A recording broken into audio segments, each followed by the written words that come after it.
here. This is Smart Business Move. Our guest today is Jason Cupp, and Jason brought some team members with him. Um, Liz isn't going to be able to make it today. She's kind of tied up, had some things pop up this afternoon. Is going to keep her keep her out of commission for Smart Business Moves today, but that's okay because we've got a lot of help here. Jason, how are you? I'm great, Tom. This is a really kind of fun, exciting time of year for us. It's supposed to be a little bit slower for us, but it is not slow at all. We are incredibly busy, which is great. We're grateful for that. I think this is my third time that I've been on Smart Business. I believe third time. Is that right? I believe it is. Yes. Yeah, I'm kind of the opinion that that business just continues to grow and get bigger, even in light of some of the most recent, as of today, headlines that CPI and inflation number keeps rising and all that good stuff. I mean, gosh, for the people that we're working with, their businesses are growing, they're scaling, they're adding clients, and that means that they need people. So it's kind of an exciting time, but we got a lot going on. We don't sit around and pop bonbons very often during the day. Yeah, we were talking a little bit before we went on the air that the whole consumer price index thing, they announced that again this morning, Mhm. 8.3%. Right. That means prices are continuing to go up at a rather rapid clip. Predictions are that gas prices are going to continue to go up this summer for a number of reasons. Right. I was talking to a friend earlier this week who's in the food service business here in Charleston, and there's some restaurants downtown that the labor situation is so short that some nights they're paying dishwashers anywhere to 40, sometimes up to $60 an hour just to get dishwashers. That's insane. Yeah, we've definitely heard, some of those same statistics, that just what's happened, and I think we've talked about this previously when I've been on the show, is that what business owners have done in almost every segment, they've taken the opportunity with all of this to inch their prices up as their costs are rising. But then what they've been able to do, to your point about your friend with the restaurant and food service, is they've been able to pass some of that price increase on to their team members. And so we're seeing, base wages for team members increase just as a natural progression of that phenomenon, which is great. I've always been in favor of what I call right sizing the wage that people in the industries that we serve are paying their employees. So we're all for that. Absolutely. Yeah, and a few months ago, I guess it was in March, Target came out with an announcement that they were raising their minimum wage in some locations up to $24 an hour. Right. Absolutely. And I think, that got started, gosh, I want to say it was 3 years ago, Tom, where Amazon, I think, was the front runner in that. Cheryl, you might remember, because I know we talked about it. They went from, I think, 12 to 15. And when they acquired Whole Foods, then that became a $15 starting wage in the grocery store segment. And that caused all grocery stores, who, as I think everybody on this call knows, is on razor thin margins, to have to bump their pay up. Otherwise, people were leaving grocery stores to go work for Whole Foods because they could work for Amazon essentially and get a level up in terms of pay. And that was way before COVID, where they said, hey, we want to attract the best talent that we possibly can. So we're going to level that up to $15 an hour. And I think that maybe Amazon is up to 16 or 16.50 now in terms of what they're higher than that, Cheryl. Okay, you've got some good data. Maybe it should be a good idea rather than Tom and I. Introduce your team, Jason. Hey guys, I'm sorry. Yeah, you bet. So typical me and Tom, we sit and we talk a lot. Sorry. So this is Brian Spillman. Brian's on our team. Brian actually works in all of our Kolbe administration, also works on the HR side of our business. And Cheryl is completely on the HR side of our business. So they're looking at resumes, hiring, doing phone interviews, doing background checks, hiring on an almost daily basis for our clients. And when Tom, when we talked about the topic of today's show being recruiting, Brian and Cheryl are living in that world every single day, and I thought they might have some good nuggets to share with us about those interviews and communications with people that they're looking at, and could be really beneficial to have them join us today. So I'm really excited to have Brian and Cheryl. They're on our team at Kincaid, and are working in that space every single day.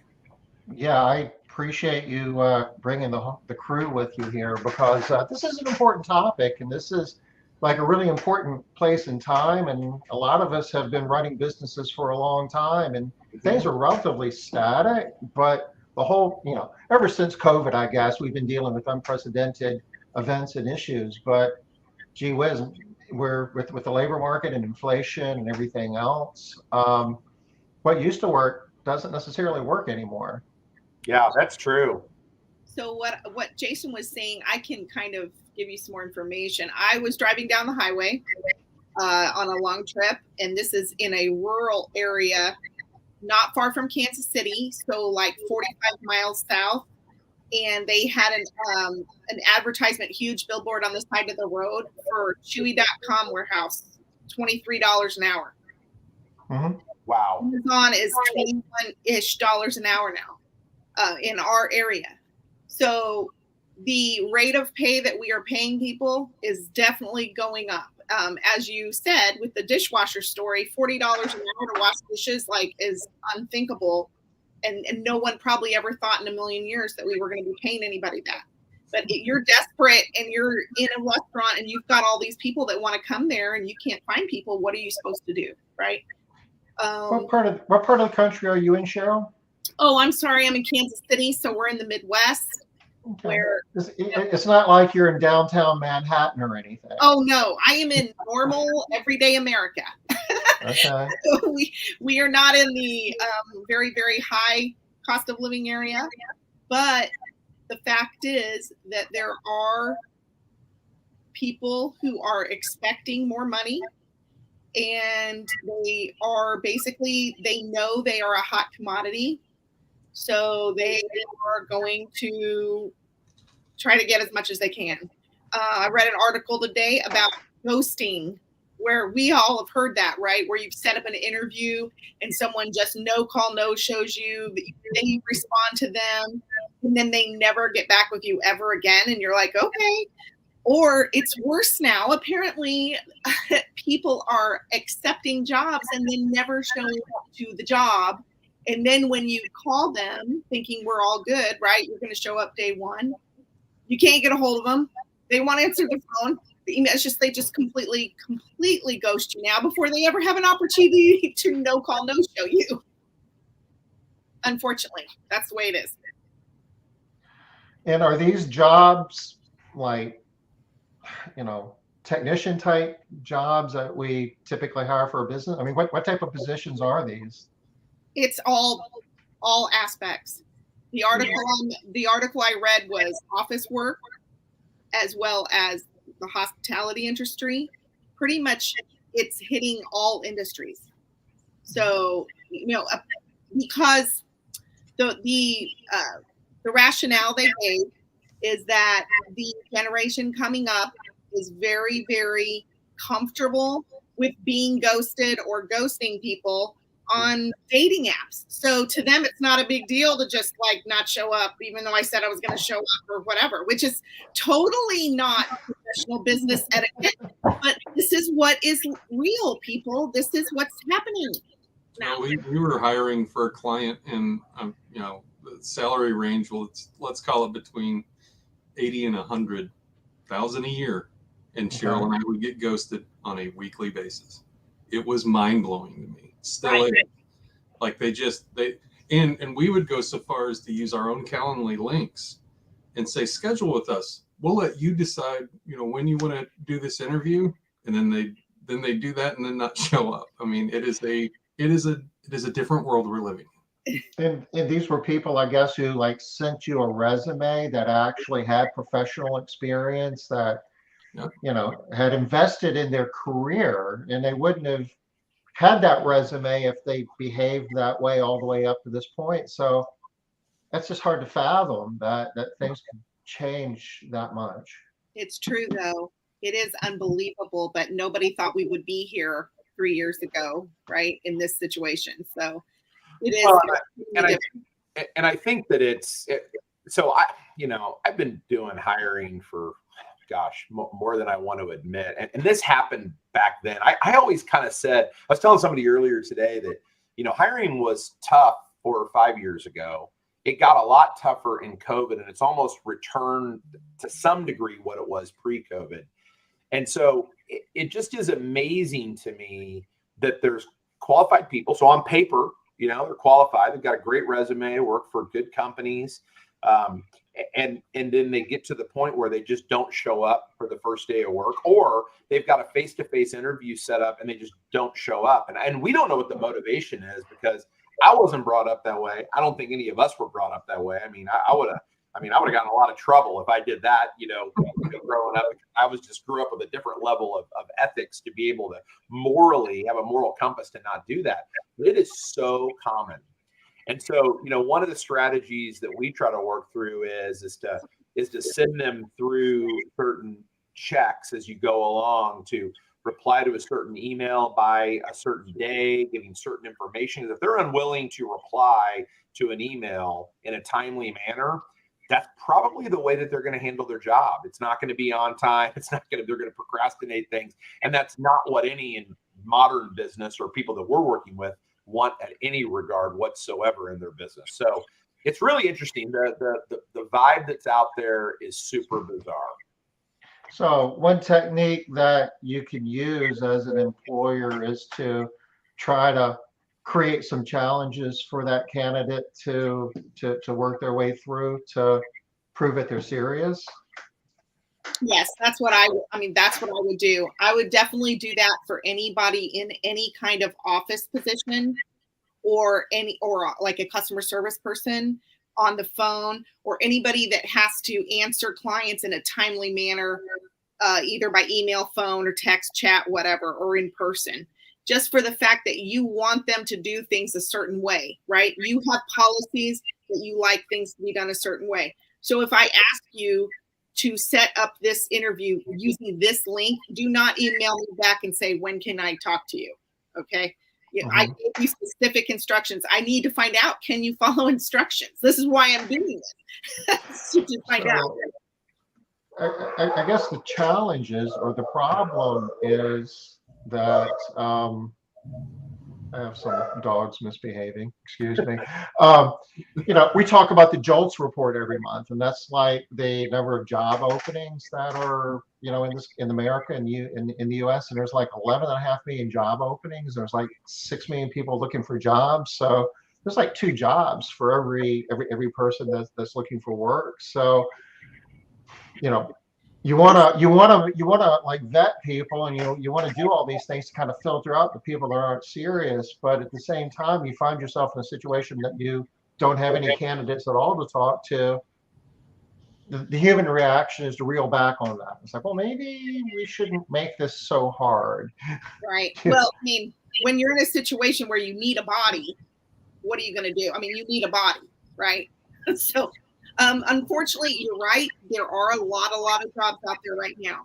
However, to be honest, we went through that great resignation period where people were just quitting everything. People were fed up, scared. Who knows what the reason was or what their motivation was for just quitting their job. But people were just leaving it. And they weren't freaking out about repercussions or how they were going to get their bills paid or anything like that. They were just, I'm done with this. So what happens now, and what we are seeing is, yes, there's a lot of jobs out there. And to be honest, our clients have good jobs. They have decent benefits. They offer a great work culture. They pay very well for their market and their industry. And still we can't seem to attract people. And I think that what I have seen in the past, and just talking to younger people, let's go with, about these issues, is that they are not wanting to work physical labor, manual labor, anything like that, where they are face to face with a customer, where they are concerned they're going to contract some kind of illness. whether it be COVID or not. And so that is a big issue for a lot of people, is like, maybe they may have loved their job. They may be the best server that ever lived, but they're scared about going back to work. Some of them are just worried about getting burnt out. Some of them have been burnt out and just exhausted because no one's ever showing up, right? So you got to take up the slack. And so they're tired of being burnt out and they're trying to go to a totally different industry.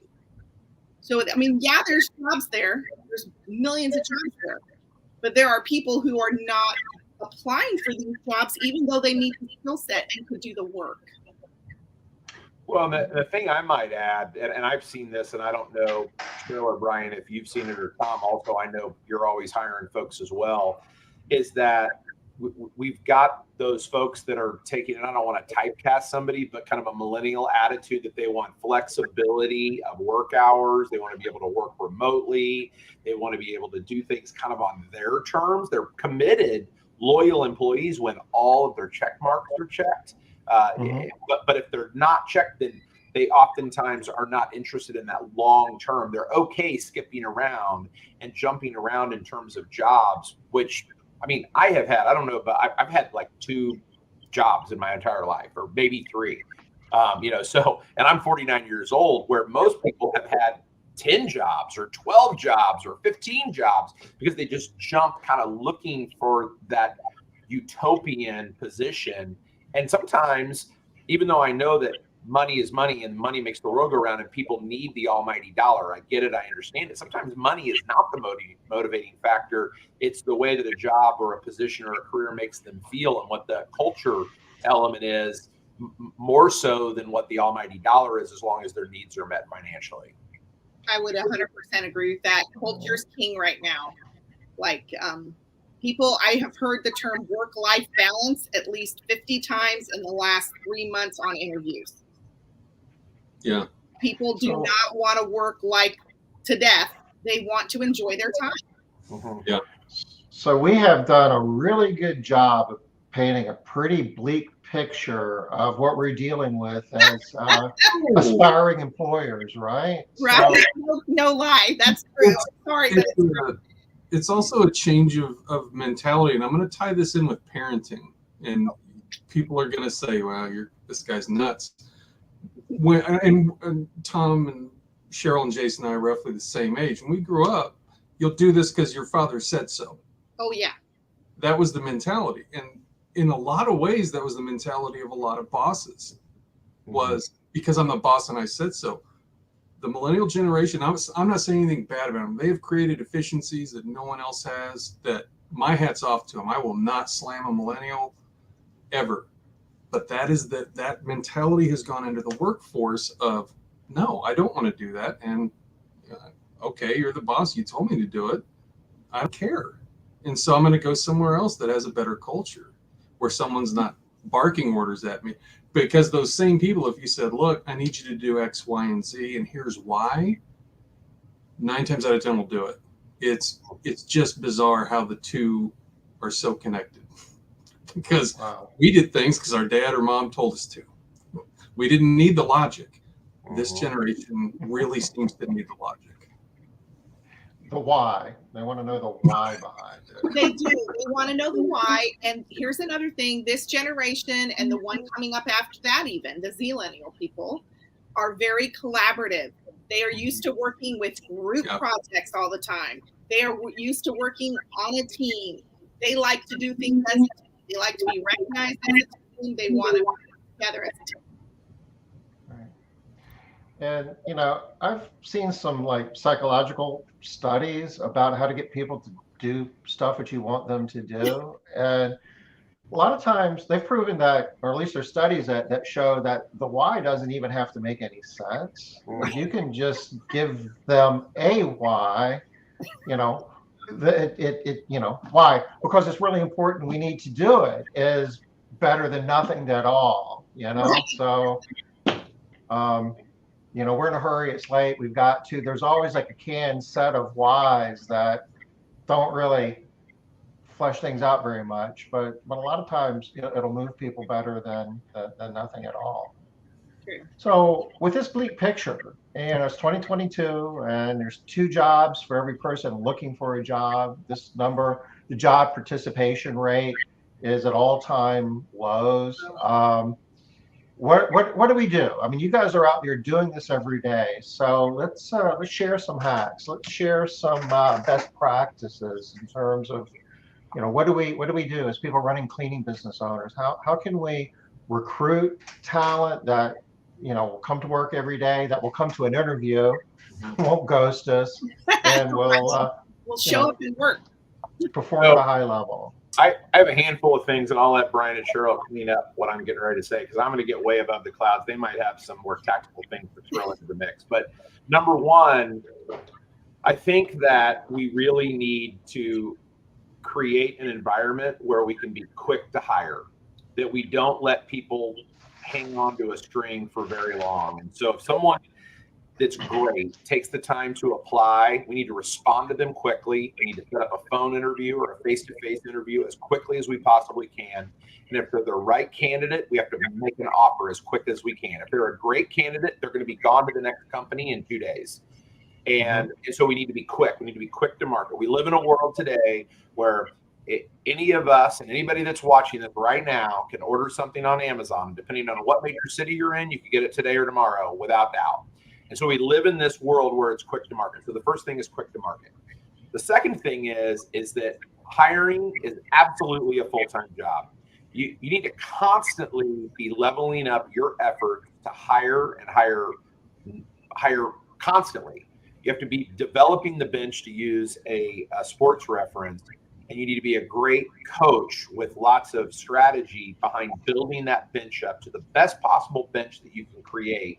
And that doesn't involve a reactionary hire. It involves a proactive hire, meaning constantly refreshing your ads, revising your ads, putting them in lots of different places. Have your recruiting hat on a very regular basis. The third thing is you really have to know what you want. So many people say, oh, I want to hire a salesperson, but they can't put any brackets around that. What are they going to sell? What traits do they need? What experience do they need? Cheryl and Brian could probably go in and tell you stories where they're working with clients where they say, I just need a salesperson. I need somebody to come in and sell. But they can't really put brackets around what they absolutely need in a lot of detail. So it's harder to find somebody when it's a big wide swath rather than a very acute swath.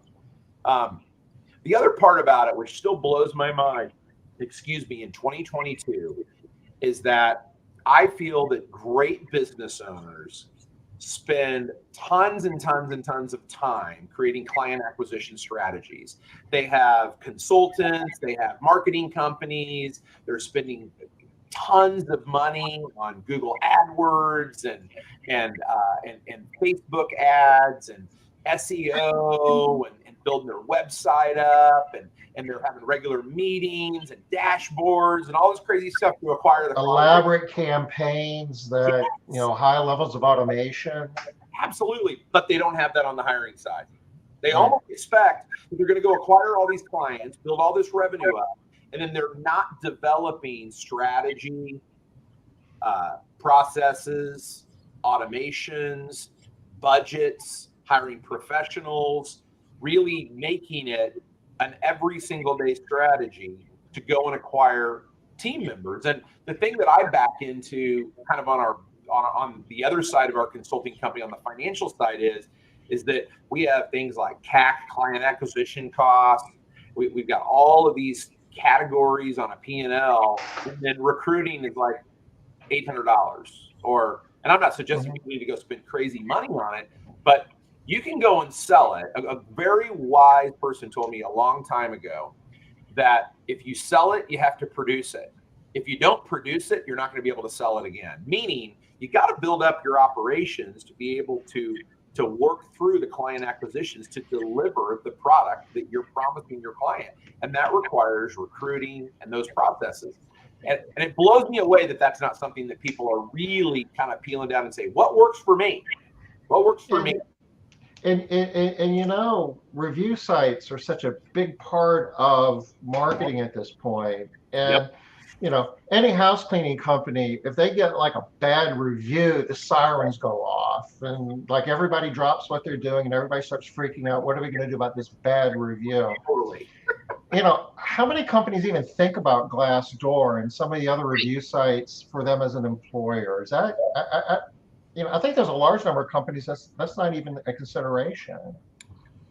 I totally agree with you. Someone who, like when someone leaves the company, are people doing exit interviews? Are they learning what they can do differently? I did an exit interview 10 days ago on Friday, and I learned so much about what this client could have done differently to cause that team member not to leave. Now, not all of it was self-inflicted. Not all of it was the client's fault. Some of it was the team member's fault. But they're 3 hours away from clocking out for the last time. They're kind of willing to say a lot, and I learned so much. And we're already putting what we learned into play in a feedback type of a situation to be able to, correct that. And I think that having that strategy and understanding this, because you know what, an employee, especially a great employee, leaving is like a bad review. Brilliant, Tom, that you said that, because it is like a bad review. Why are they leaving? Is it pay? Is it culture? Is it compassion? Is it the job responsibilities? Is it stress? What is the reason that someone is going to leave the company? And when you know that, now you have the special sauce to go fix it so that other team members don't leave for the exact same reason. Yeah. And certainly if you've got better retention, that takes a lot of pressure off the whole recruiting and hiring side. But if you got people leaving for the wrong reasons, that's kind of like the whole word of mouth thing and bad reviews and everything else. You're going to have a harder time competing in the labor marketplace, I would think. I would say that if I was going to be looking for a job today, I would automatically go check Glassdoor and see what the former employees said about a company. If it's bad, if their rating is bad, I'm not applying there. I don't want to work for jerky people. I'm just not. I wouldn't do it. So back to your point, Jason. I know a lot of companies spend a lot of time. They actually license software to reach out to their customers to encourage them to go to review sites and give them reviews. Should we be asking our employees to be doing the same thing? Really good comment. I've never really been asked that before. What do you guys think, Brian, Cheryl? You're touching the team member, every day in the hiring process, sometimes in the departure process as well. I love that idea. I think it's really good. It can give you I wouldn't say necessarily doing a survey or necessarily having people go out and fill out reviews, because you may not like what you find out, but doing like a Survey Monkey review where you have an anonymous, 100% anonymous review, third party, ask your people, get a temperature check on how they love their job. Do they like it? Do they feel underutilized? Do they love the culture? All the different things that we as business owners are trying to portray and make our company the best place for somebody who's looking for the job that we are allowing to have, would want to work there. That's easy. Those Survey Monkey things are not that expensive, and you can get a lot of good information.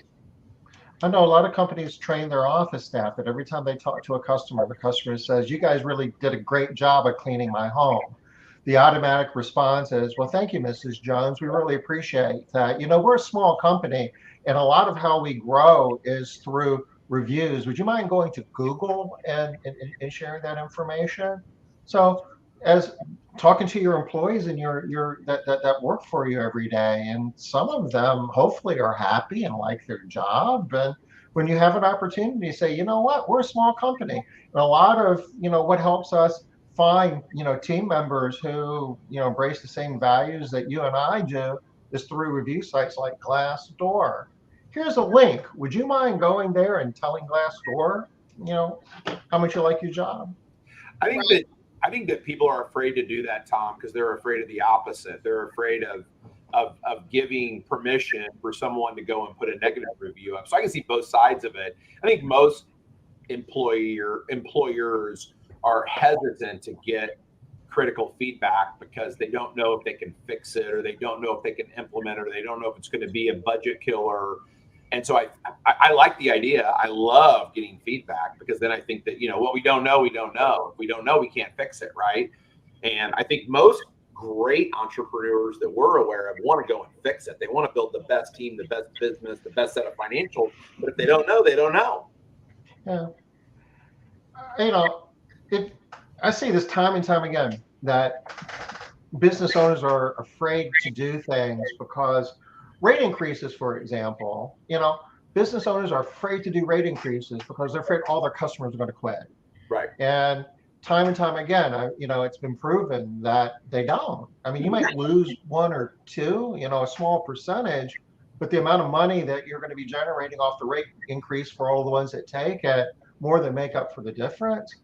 And it's like, well, I'm afraid to ask my customers for reviews because they might go to Google and say we stink. And right. Well, if they think that, then you probably wouldn't be in business anyway. I mean, it's head trash. It's a lot of head trash. You might have an employee that would flame you, but for every one of those, I would think that you would have 50 that would say decent things, if not great things about the job. If not, they wouldn't be there, especially in 2022. Why would anybody in 2022 stay in a job that they didn't like? It certainly wouldn't be because they didn't have other options. They could go downtown and wash dishes for $50 or $60 an hour. You're right. You're right, Tom, because you're exactly right. At this point, we could probably, if every one of us posted our resume today, we'd probably have recruiters killing us with emails, trying to get us to come, and we wouldn't even be that serious, right?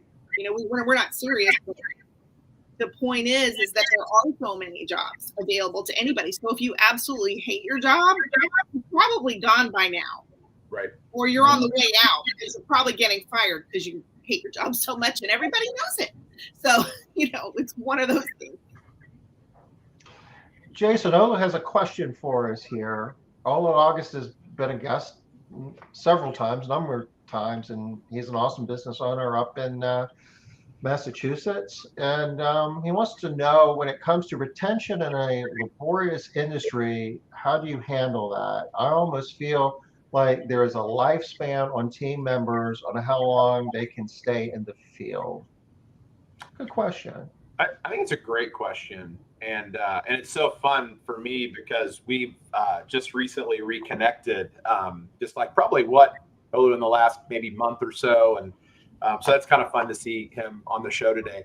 So I would say that it really comes down to, there's the physicality of it, whether it's in house cleaning or other service industries where there's a lifespan of what the body will handle. And that's one thing. Obviously, if the body's, a little, I'll tell you what, I know none of us on this call is getting any younger, and I creak a little bit more in the morning than I did 2 years ago and 5 years ago. So the body's part of it. But if it's just the fatigue of an ongoing job, I think that you can make a lot of wins by really focusing on culture and what team members really, really, really want and need. Years ago, I call it, maybe I've mentioned it on the show before, but it's called the fridge. And I've been talking about the fridge on stage and in educational events for probably 7 or 8 years now. And the fridge is peeling off some budget in your employee expenses and stocking a fridge at your shop or your warehouse with Gatorades and bottled waters and maybe snacks. Go to Costco or a Sam's Club and peel off $200 a month or $500 a month. When you really recognize what those team members want and what they need, and sometimes it's a Gatorade or an energy bar or something, and that might be one key thing to invest in culture. The other one that I think is really important, and the cost of this is really, really, really small. And I got to tell you, we saw this happen in COVID, is that there were a lot of people that we work with. This actually came out of one of our live events that we had probably 4 years ago, was the idea of getting some supplemental insurance plans, things like disability, some supplemental, not health insurance, but supplemental insurance that could be life insurance, that could be what is it? Aflac. Yeah, Aflac type You plans. you Yeah. know, Aflac, when COVID hit, Aflac paid out a lot of people that had an Aflac plan because they couldn't work, because their job was temporarily paused or whatever. There's a lot of people that had that Aflac plan that have been paying in $12 a month or whatever it might be, that got a nice ROI on that insurance plan. And so I think that there's things that you've got to think about that are small items in the budget, but mean the world to your employees. Things like, one of the things that we did when, as I think Tom, and some people might that are on the call know that I own the lawn care and landscaping company. And so, we had a large Hispanic workforce. So we celebrated Cinco de Mayo. We didn't celebrate 4th of July in our company. We would stop our company midday. Everybody would go home. They'd put on the biggest hats and big belt buckles and cowboy boots and come back to our office. And we didn't Americanize it. We asked them, and we would have an authentic Hispanic meal catered in our office. And these men and women that work for us, they bring their wives and their kids. And it was just like a culture, like blowout session in our office, because we were celebrating what they wanted to celebrate rather than what we wanted to celebrate. When you really get into the mind of your workforce and you really kind of understand what they want, whether that's, a random day off on their birthday, or that extra holiday off, or having a half day off before maybe Thanksgiving or something so they can travel to be with family and friends. Those small little things pay huge dividends in the asset of the team member, and they don't really cost a lot of money at the end of the day, but they get your employees to come back over and over and over again, because I guarantee you they're not going to get it down the street with the competitor, because that competitor is not going to think through the culturalization of those elements. Are there any techniques you could share in terms of how to help, leaders and house cleaning companies get that type of information, get inside of their employees? I mean, I know there's a lot of, discussion trying to figure that out. And, the answer might be obvious, but I don't think it's obvious to everybody. So I have a really great client. So I can't take credit for this one, but they did the simple ask them. They actually, in this past off season, I think it was maybe November or December, when things were a little bit slower for them in their business model, they actually sent out, to Cheryl's point, an anonymous survey. They put a box in the office, so it didn't have anybody's name on it. And they filled out a survey of what was most important to them in terms of benefits. And what we found was pretty staggering. So it was literally ask them. Would that be a multiple choice or just a blank piece of paper? How would that work? So what this company did is they actually went in and they thought through. We brainstormed the ideas of Aflac and the fridge and additional PTO day, a vacation plan, health benefits, life insurance, a handful of different things that they thought of. But then there was a blank line, kind of choose your own adventure, write something in the box. And what we learned was really, really, really interesting. What the team members at this particular company wanted is that they wanted some flexibility in taking 3-day weekends. That's really what they found, is they felt really confined to just having a Saturday or Sunday off, which did not allow them to take a 3-day weekend with family and friends, to leave on a Thursday night, come back on a Sunday night, to maybe go on a road trip or go see people that were 4 hours away or whatever.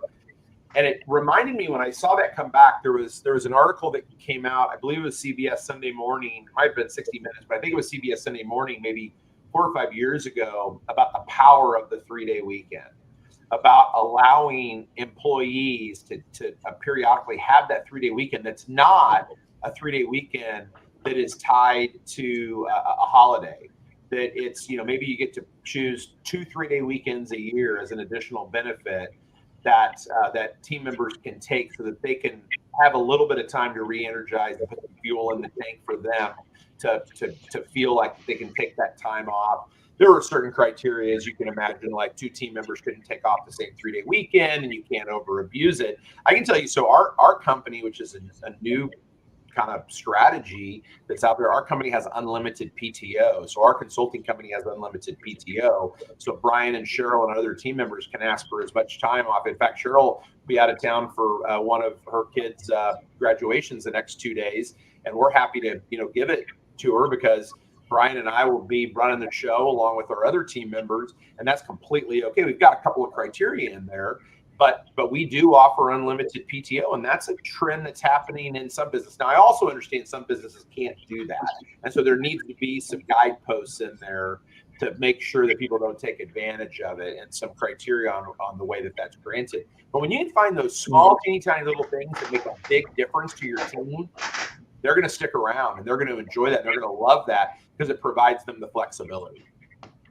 The 3-day weekend, I think, is starting to, in some cases, just starting to be the expectation for every weekend. At least flex scheduling and stuff like that, and the whole, the deficit between the number of open jobs and the people looking for jobs. Right.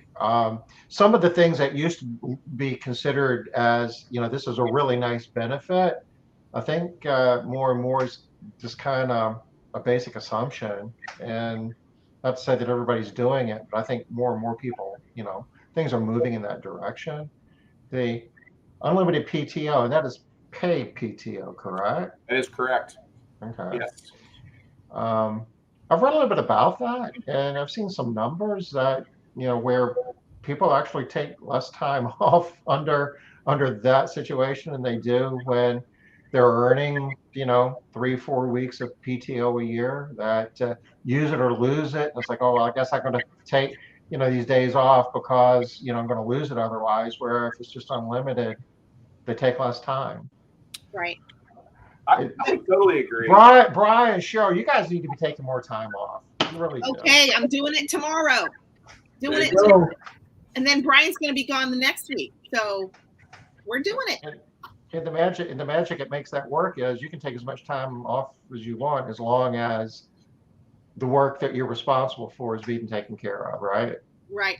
Well, I will say that I've been in some other companies that have done unlimited PTO, and the way that they utilized that or kind of differentiated that from everybody was able to take it or not was that salaried employees were allowed unlimited PTO, but that non-exempt or hourly employees will not. So that's one way, like if you think that might be a great idea for some of your workforce, but not everybody, then that is an option. It's one way to go about it. What you had said about the 3-day work week, a lot of labor businesses are going to 4/10s. So doing 10-hour shifts a week, and then their people get Friday off, or whatever other day you pick, right, as your day. So that can be a great thing, because the longer people work and it's harder to get appointments, it's harder to go to the doctor, it's harder to go to the eye doctor, it's all of that because they only keep certain hours. And so giving someone another day, even if it's not even a whole day, even if it's a half day, like let's say you do like half days on Fridays or something, giving somebody another opportunity to know that every Friday morning I'm going to be able to, if I need to go somewhere and make an appointment, I can do it on those days, as opposed to worrying how they're going to fit it all into their schedule. Well, and I would say I agree with everything Cheryl just said, but the other thing I would say is that if it's the right team member, which Brian and Cheryl are the right team members, is that, Cheryl's going to make sure that her inbox is cleared out. She's going to glance at her phone, in between things. Yeah, I mean, and I don't expect that, but I know she'll do it because she's a committed team member that's been around for what, 4 years now, this year? It'll be 4 in August. Right. So the right team members, Brian's going to be out next week, and he's going to be plugged in and checking his email and jumping on Zooms as he needs to. And even though we're out, we're still in, and I know that maybe that's a little bit unconventional, but the right team members do what is necessary, because it's much bigger, Tom, and you know this. I mean, it's much bigger than a job and a paycheck. It's a career, and it's a connection to the greater purpose of what you do. And when you do that, and you know that, and they're the right team members, they're really going to do what it takes to get the position done. And that is one of our, I saw Olu said, how do you manage the abuse, and that's the way you manage the abuse. The right team member actually isn't going to abuse it. And at the end of the day, although we have unlimited PTO, we definitely have guidelines. You can't just pop a PTO for tomorrow or next week. I mean, there's a pre-time period. We try really hard for all of us not to be gone at the same time. And if there's been missteps in job performance, the answer might be no. Part of it is it has to be approved, right? Absolutely. At the end of the day, I'm the one that approved those. We have a group calendar that it goes into. We make sure we're not stepping on other people's toes, and that's an important part of the process. It's not just like, hey, I want to take my unlimited PTO, and the Royals won last night, and so I want to take tomorrow off because maybe I have man flu or I had a late night or whatever it be. That doesn't work. That would be written up in our world. And so it has to be something that's premeditated, like Cheryl. Cheryl told us that Caleb was graduating like 3 months ago and said, here's the days I need to be off. Great, put it on the calendar, absolutely approved. But if Cheryl would say to me on, today, oh, by the way, Caleb's graduating tomorrow, I'd be like, Cheryl, man, where are you at in your workflow? What's going on? And so on and so forth. I don't know that I can do that because I'm finding out about it today for tomorrow, right? So that's the way you put guidelines up to make sure that there's compliance and that it's not abused. Well, we are kind of in the home stretch here. Mm-hmm. Would like to take a minute, especially, since you've got Brian and Cheryl with you, to talk a little bit about your organization and the work that you do. And, you work with a lot of field service companies, house cleaning companies being part of them. And, part of, dealing with this whole labor situation shortage that we have and this dismal picture that we painted earlier is to, get help. We don't have to figure it all out ourselves. And this is what you guys do for a living, right? I hope so. Okay, that's the goal. That's the plan. Tell us a little. How can you help house cleaning companies, with their hiring and recruiting and other services that you offer as well? Cheryl and Brian, I'm gonna let you run with this because you're touching this every day. Well, I'll start and then I will let Brian talk. He teases and says I never let him talk, but I do. We can do as little of what you would need or as much as what you would need someone to do. So we can help you write job descriptions. We can help you write job ad text. We can place ads if you just want that and that's all you want. That's cool. We can do that.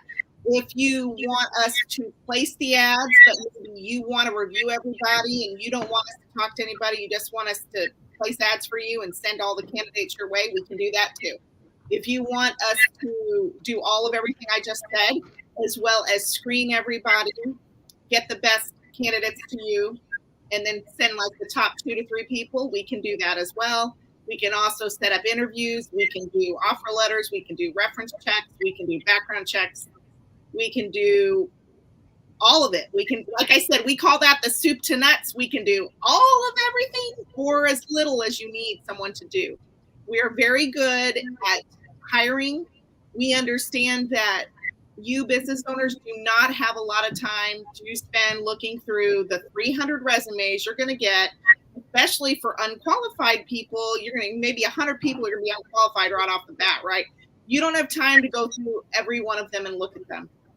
We can write ads that purposely try to grab the attention of the type of people we are absolutely looking for, like the kind of employee you would like. Jason is really, really good at that. A lot of Kolbe stuff comes into play. I don't know if he's talked about Kolbe, but he probably will in about 2 minutes. There are a lot of ways we can help you go about trying to find the right person to get the right person in the right seat on your bus, which is your company. And now Brian, fill in what I missed. No, I think you're very thorough as always, which is great. And yeah, I mean, I just today was issuing Kolbe's, and I'll let Jason jump into that a lot deeper, but we're geared to help. That's really Jason's motive. And for everyone listening, I've known Jason longer than anyone on this call, and his motivation is to help. We are not after really anything else. We succeed when we help a small business succeed. Brian, were you guys like in the landscape business together? Were you with him back? Even further back. Oh, okay. Even before that. You guys ride the school bus together? Sorta, right? Yeah. Okay. I didn't, because I lived out in the country. But yeah, known each other since sixth grade, which was a few years ago, and Okay. I've been very close ever since. My best friend officiated my wedding, but yeah, which is another dynamic all by itself, which we navigate, I think, pretty well. So, but yeah, I mean, I've learned a ton from him, and hopefully he's learned some from me. Yeah. So from a recruiting standpoint, is this like technician level jobs you're recruiting for? Is it all more for like admin and management? What is the scope from an organization standpoint? The scope is director of operations to really all points in between, depending on the model. But yeah, admin for sure, labor some, and it's a pretty wide scope. But yeah, we see a lot of resumes daily. So it sounds like that the admin side and the office side and the management side, I mean, those are leverage positions. I mean, every job's important, but those are harder positions to fill. A lot of times, or at least fill it with the right candidate. Mm-hmm. You can hire people, but maybe not. And making the wrong hire in some of those positions can be very expensive. Right. So if you're trying to hire a manager, you guys can help with that. Oh yes, I would say that primarily that is where we're the best at, is because like you said, it may not be cost effective for you or someone to hire a company such as ours to hire field labor or the entry level person, let's say, in your company. It just may not make sense, right? Mm-hmm. But to have somebody who you need an administrative assistant or a customer service rep or a salesperson or a manager or even a director or ops manager or general manager or like VP level, we can hire all of that realm. It's not that we couldn't hire your labor people. It just may not make sense for you or anyone else.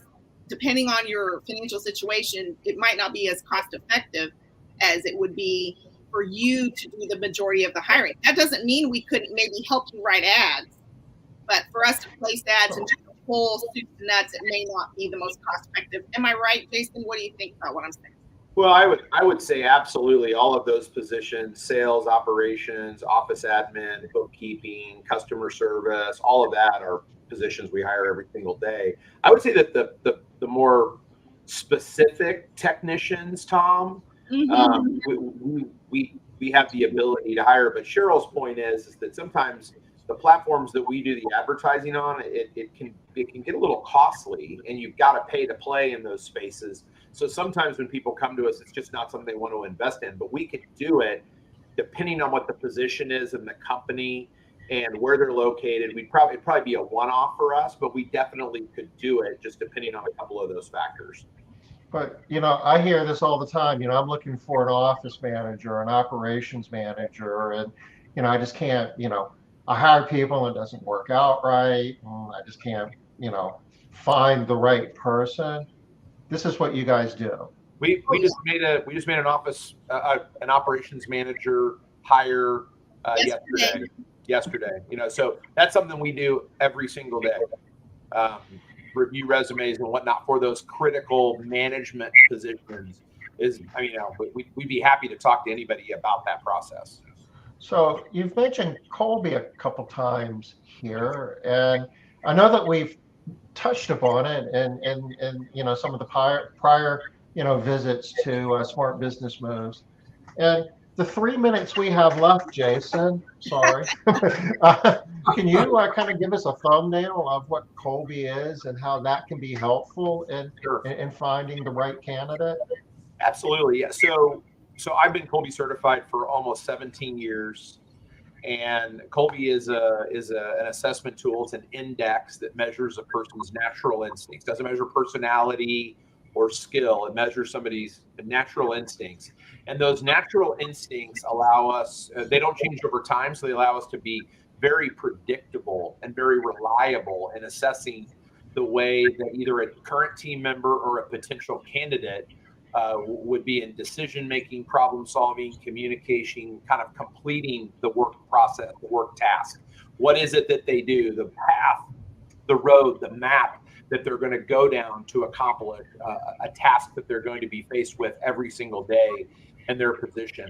On the existing team member, that's called issuing a Kolbe A and doing a team success and all those different things. On a hire, we use what's called Kolbe Right Fit, where we assess what the position needs, and then we plug candidates into that.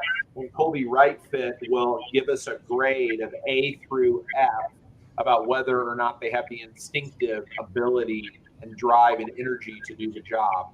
It's not an automatic hire if somebody gets an A, because we need to make sure they have the skill and the culture to attach to it. But Kolbe is a great tool. We've issued thousands upon thousands of Kolbes over the last 17 years, and it's a tool that almost all of our clients are using in building the team, retaining the team, working through concerns that exist in the team, and more so in recent times, on the hiring side as well. And so that's a tool that we use every single day in our business in a variety of different ways with our clients. So, for most things in life, the more you do it, the better you get at it.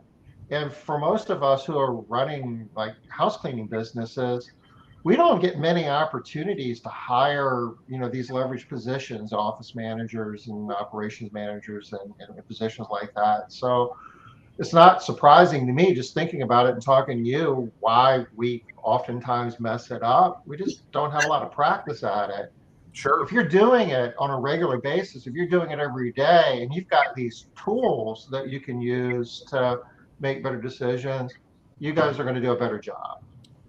Totally agree 110%. And that's why I say hiring is a full-time job. There needs to be strategy behind it. And we need to make sure that that is top of mind and we're doing it to the best that we possibly can every single day, because we're going to get better at it for sure. 110%.